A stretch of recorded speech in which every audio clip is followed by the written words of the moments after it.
Paul, thank you very much for that introduction. I do want to, it's moments like that you wish your parents were here for that introduction, because you know your mother would be proud and your father would be amazed. So thank you for that.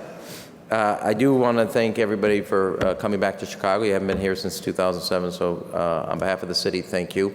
Do me one favor, don't spend a lot of time in here, spend a lot of time out there spending money, and I really would appreciate having you back then a lot often. It's a joke, relax everybody, okay? I wanted to come here because, not just to welcome you back, but also because so much of what you are doing and thinking on and being on the front lines is what I'm trying to do as a mayor of a city. And I think that we are living in a period of time in which is what I would call the renaissance of cities, not here just in the United States alone, but around the world. But the key ingredient is in that period of renaissance where companies are moving back in, families are moving back in, people are moving headquarters in, is how do you do it in a way from a sustainable perspective? Now, I also think you have to have an integrated approach. It's not a one-off example. Now, I also believe you not only have to have that integrated approach, you have to have a strategy so your city can continue to grow, but do it in a way that residents and people can continue to enjoy their city. Paul mentioned a couple things that I think are very, very important, and let me try to go through them one by one as part of an integrated strategy. We have always been known as the City in the Garden by Daniel Burnham. So we have embarked on a process in which we are rebuilding every playground in the city of Chicago, all 325 of them over the next 5 years. And everything I'm about to say is fully paid for. In addition to that, we have 150 to 170 acres of new park under construction, the equivalent of 5 individual Millennium Parks all under construction, from Maggie Daley Park right next door, to Norley Islands, to Silatex, to Rose Hill, to Bloomingdale Trail. Every one of them comes together about 150 acres of new parkland coming online in the city. First of the kind, like Bloomingdale Trails, is the largest rail to trail. Silatex, largest brownfield conversion. Rose Hill is the largest nature preserve in a neighborhood in America.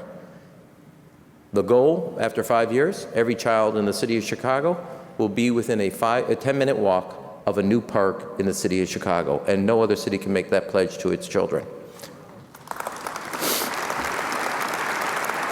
Now, that's both a sustainability, but as you probably also know, home values next to a park and a high-quality park is much better than home values not next to that park. So it has immediate economic impact on home values for the city of Chicago. In addition to that, after years of being a tale of two cities when it came to recycling, just last week we rolled out our final recycling through a reform we did on garbage collection that saved the money to pay for it. But the city now has recycling, first time in 2 decades, throughout the entire city. Third, we've investing $50 million in green technology, storm technology, to deal with days like today and other days like that, where we have some flooding historically around the Chicago River and through other neighborhoods. Fourth, municipal aggregation, which we are doing the largest of its kind anywhere in the country, and we're doing it without any coal. And we're actually one of the biggest purchasers here now locally of wind power as part of our municipal aggregation. Fifth, we had the last 2 coal-fired power plants in America in an urban setting, and I shut them down. They're no longer. And because of that, we allowed us to do something that I pledged to do in the campaign, which is make our river the next recreational frontier of the city of Chicago. You know our front door being our lake. The Chicago River runs through, obviously, our neighborhoods and throughout the city. It has as many miles, actually, when you count Calumet, more miles than actually our lakefront. But because we no longer have as much industrial traffic on our rivers, we can actually now use the river for recreational capacity. 2 weeks ago, I opened up our second boathouse done by Jeannie Gang. It is, and we're going to have 4 throughout the city for canoeing, kayaking, and sculling throughout the city. If you don't get if you haven't seen it, I happen to think the piece that Jeannie Gang just did at Clark Street is a phenomenal piece of work.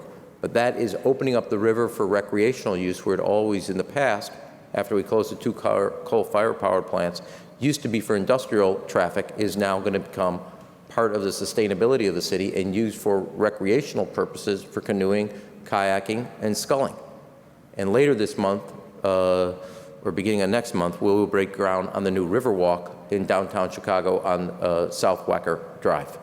All part of a process in which we're changing the way the city interacts with the riverfront. And as you know, like parkland, properties next to water are 10 to 15% greater in value than those same properties if they weren't next water. Again, one of the things that we are trying to do in a sustainable way, change the environment of the city, change the way that people live in a city and enjoy a city. It's also fitting because I'm here, as Paul had mentioned, different modes of transportation. Our Divvy bike sharing program, because of an announcement today, will now be the largest bike sharing program in the country.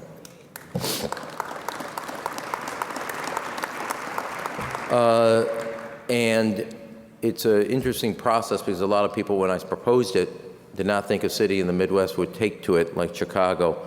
And the fact is, we've had over 1 million miles of rides in just the first 5 months of its usage. And now, with the additional resources, we're going to go to 475 different stations throughout the city of Chicago and have that. I have added and continue to add 25 miles of protected bike lanes in the city of Chicago.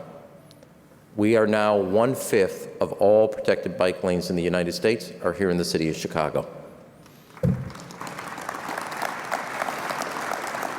From all your applause, I get it. So it's bike sharing, bike lanes, and a river in a park for a kid. Thank you. I now understand. The municipal aggregation just didn't grab you the way it did when I was designing it. But here is also sustainability and economic value in the same way of parkland or river being rehabilitated.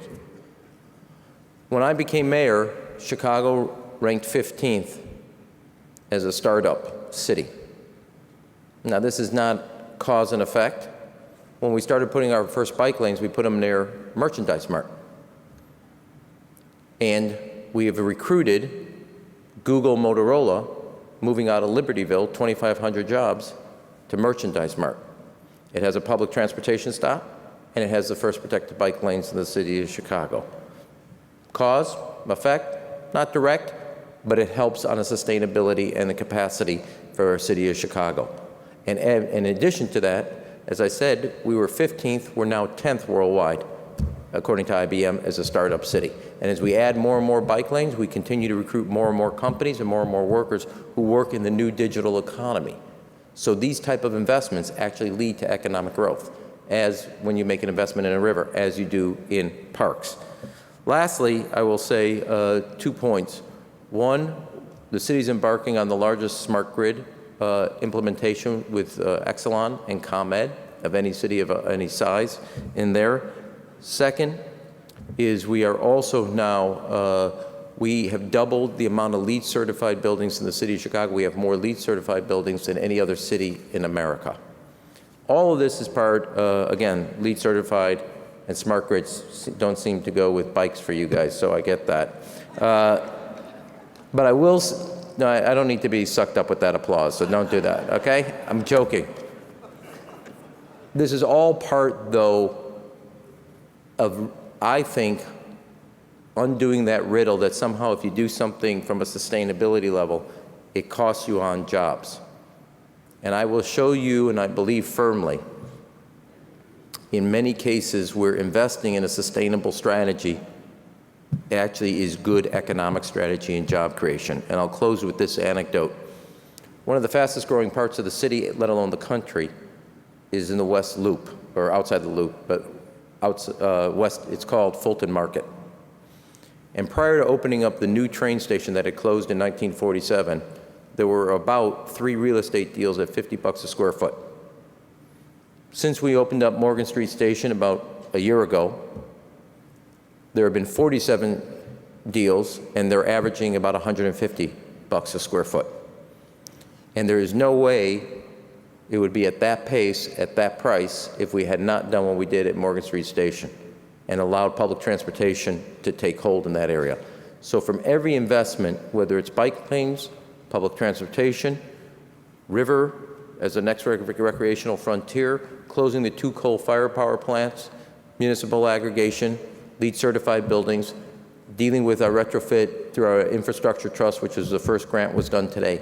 All of that is part of a sustainable strategy, and all of that is part of an economic growth strategy. And I do believe in the future, in this era of renaissance for cities across America and across the world, having a strategy of economic growth that embodies and actually embraces sustainability is the wave of the future. And I want to thank you all for your work in thinking through these very difficult issues.